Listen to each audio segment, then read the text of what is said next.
most of us do not engage in negative actions such as killing and stealing. Most of us do not. We don't do things like that.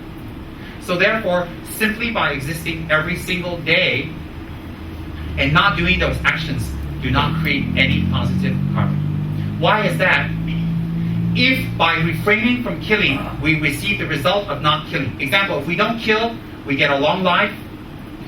We're reborn with a pleasant body, a pleasant appearance that attracts, an appearance that commands respect, an appearance that is pleasant in seeing. We'll get that kind of body. And that is subjective in every culture. Why? We'll reincarnate in whatever culture, we'll reincarnate in whatever body that would be pleasing to that culture if we're going to be there. It's not one stereotype. That's theological. So therefore, if you're born on Mars and they have one eye and one ear, then you have one eye and one ear, you'll be beautiful there. Not here, but there.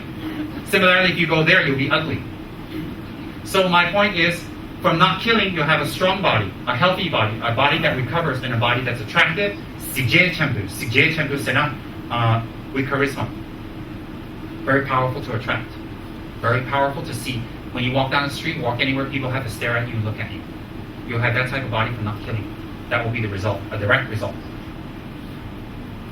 A very powerful result. So therefore, if you take the vow of not killing, every day that you don't kill, you will accumulate that type of result. Whereas if you simply don't kill and you don't take the vow, you don't have any type of result. There's no resignation there. There is no designation. There is no confirmation. None. You're simply refraining. Because if simply refraining from an action created positive karma, babies must create a lot of positive karma. Parrots must create positive karma. They don't kill. Herbivorous animals must create positive karma because they don't kill. No. Simply refraining from an action doesn't mean you're collecting virtue. Why? Because the intention is not there. Intention, motivation, intention, action, completion. Those four causes must be there for an action to have result. Motivation, intention, action, and confirmation. You're happy you've done it. If these are not there, it doesn't constitute an action.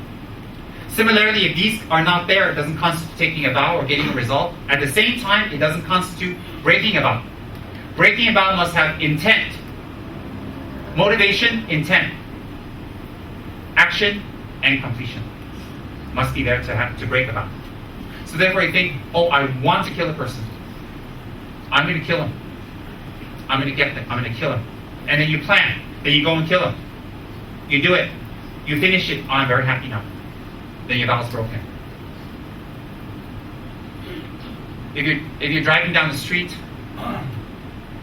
and you were careless for a moment and you ran over someone and you killed them, I'm sorry to use example. You didn't break your vow.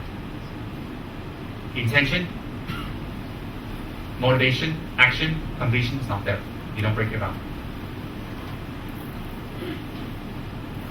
During Buddha's time, there was a fabulous nun who was a great practitioner, a great meditation master.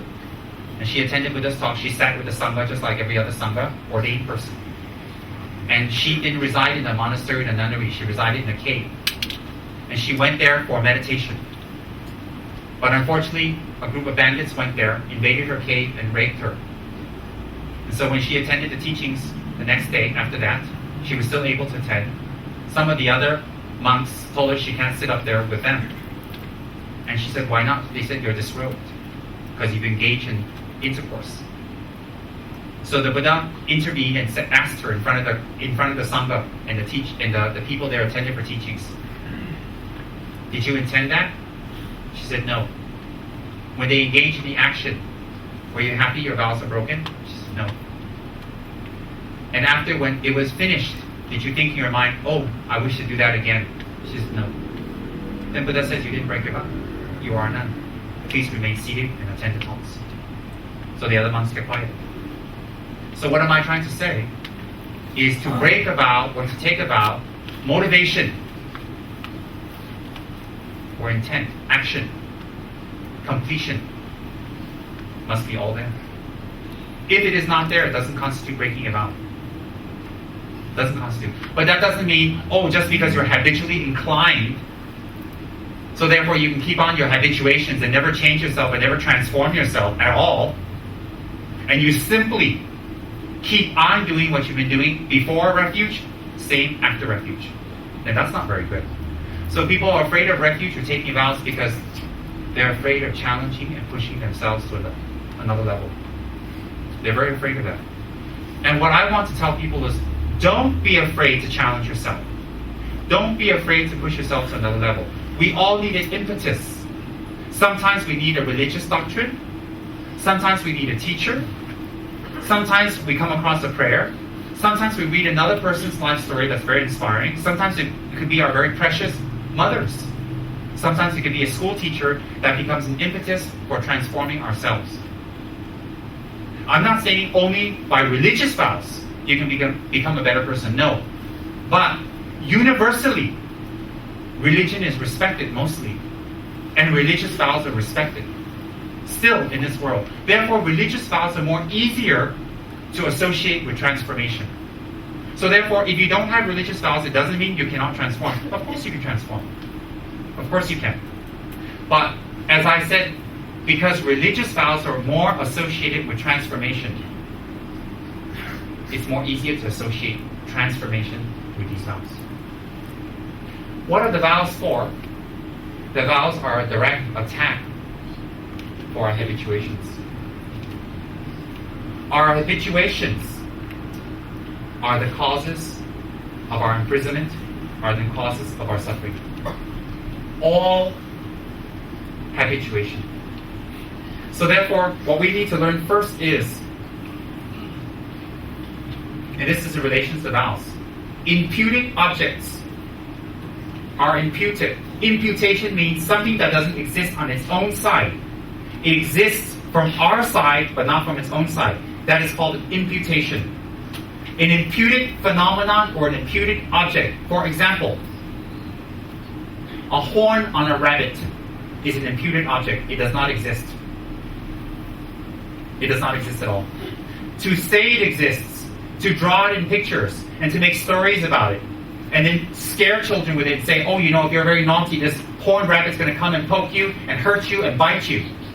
That fear from a child arises from an imputated phenomenon that does not exist on its own side. So when you explain to the child, hey, there's no such thing. There's this artist, and he was a very good, he had good imagination, and he just made that up, and someone else came along and made that story to scare kids, and you're a kid, you got scared, so you don't have to be scared anymore. There's no such thing. And then you show them encyclopedias of rabbits. There's not one rabbit with a horn. You take them to the zoo.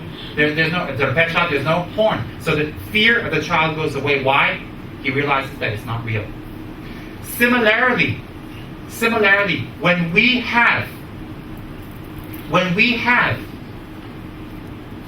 a vision of someone, or we have an idea of someone is greedy or selfish or not nice, it's an imputation. Why is it an imputation? If that person was inherently not nice from their side, they would have no friends, no one would like them at all. Every single person has a friend. Similarly, if we focus on this imputation, whether it is correct or not is not the point. What the point is that we habituate ourselves to react with such a person in such a manner, again and again and again and again and again. This habituated action is our prison. Why? It will only become bigger and bigger and bigger and bigger and bigger. Pretty much it will envelop people we love. Pretty much it will envelop people that we care about. Pretty much it will envelop everyone we come near. And that's the fear. Does anybody have any questions on that?